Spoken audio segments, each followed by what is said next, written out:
Before we get started, I want to thank CatholicsForTrump.com for putting this timeline together, from which I have borrowed heavily.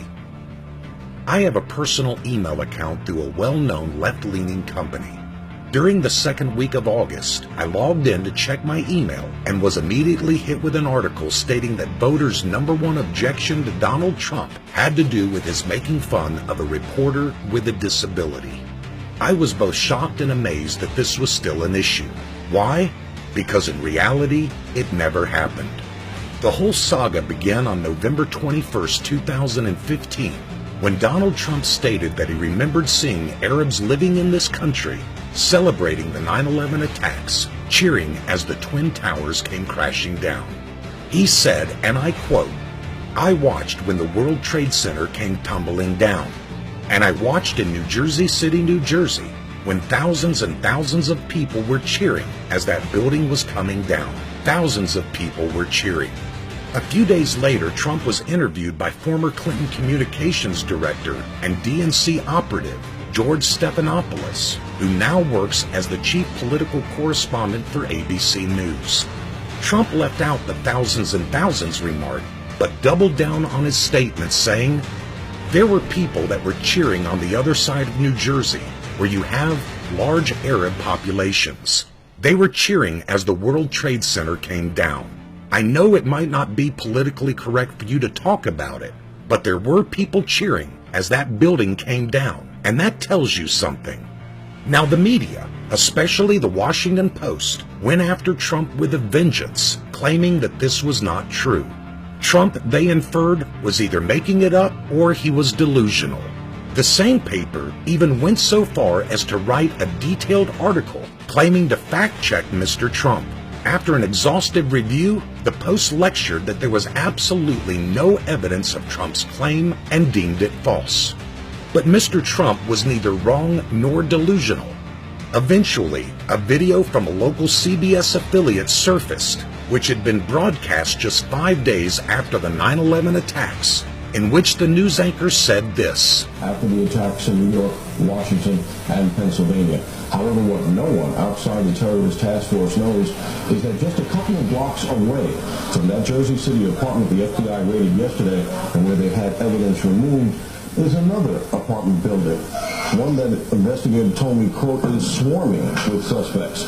Suspects who I'm told were cheering on the roof when they saw the plane slam into the Trade Center." Surely that was a slap in the face to the media, which had ridiculed Donald Trump. But as if to make matters worse, especially for the Washington Post, who claimed to have fact-checked Donald Trump's statement, an article by one of their own reporters, Serge Kovaleski, came to light.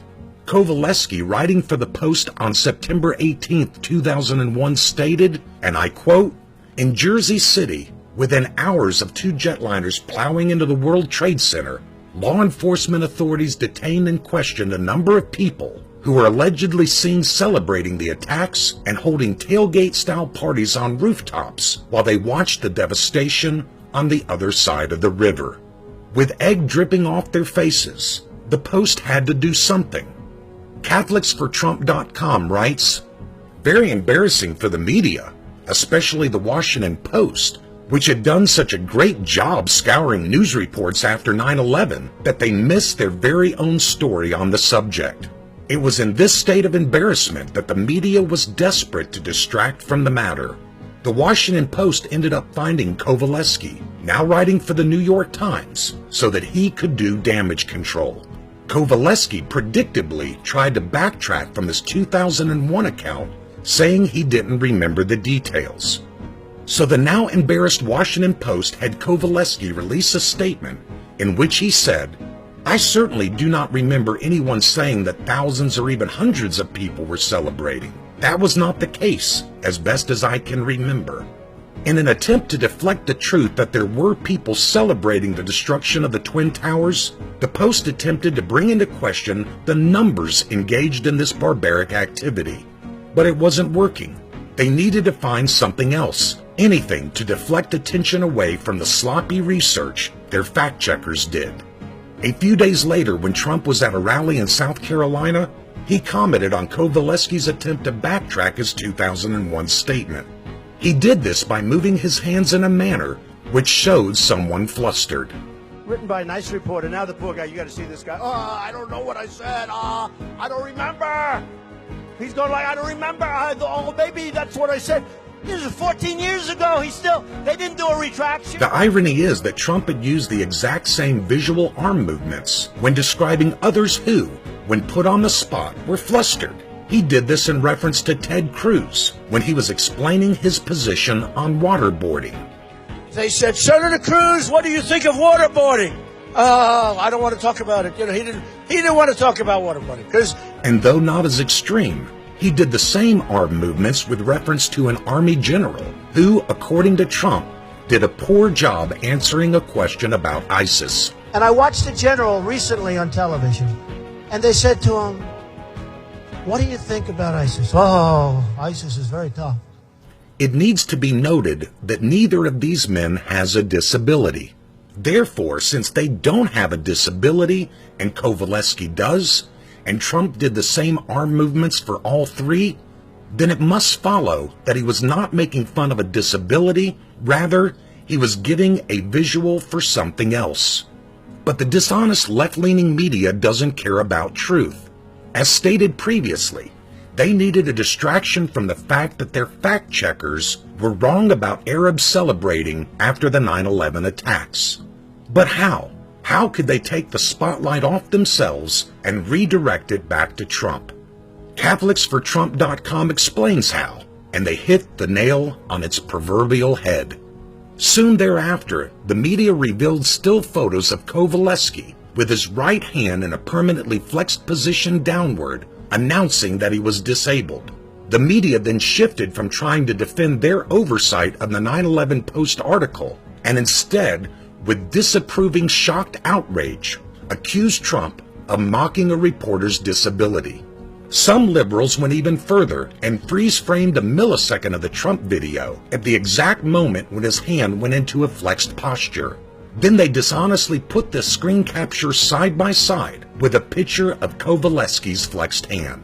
Thus you saw the following photo spread like wildfire over social media, with commentary condescendingly and horrifyingly excoriating Trump as a monster.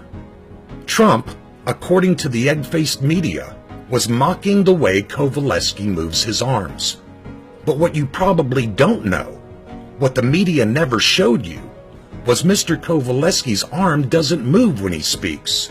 In fact, it doesn't move the way Trump showed someone flustered at all, as is evident from the video you are now watching. In fact, Kovaleski's condition restricts arm movement. It doesn't cause spasms or uncontrolled arm movements. One could argue that if Trump had wanted to mock the backpedaling reporter for his disability, he should have stood completely still. As the false and concocted story gained steam, Trump was asked if he remembered the reporter. He said he didn't, and therefore had no knowledge that the reporter was a handicap. But Mr. Kovaleski, according to Newsmax, an outfit which partners with the always truthful New York Times on its PolitiFact stories, stated, Kovaleski said he and Trump knew each other well because the reporter regularly covered the New York businessman for years. Archived reports support that. But it is interesting that neither Newsmax nor the New York Times, in their so-called PolitiFact story, gives a date of the last time Kovaleski interviewed Trump. Was it 10 years ago or 20 years ago? Were all the interviews in person when Kovaleski covered Trump? If you stick with the previously mentioned two papers, you would never know. But the Post did give the dates when Kovaleski covered Trump, between 1987 and 1993. That was at least 22 years ago. Surely no one in their right mind would require Trump to remember this person 22 years later. Allow me to explain it this way. I had a friend who met a famous person 3 times. My friend loved to brag that he knew this person. When I had a chance to meet the same famous person, I asked them if they had heard from my friend. Guess what?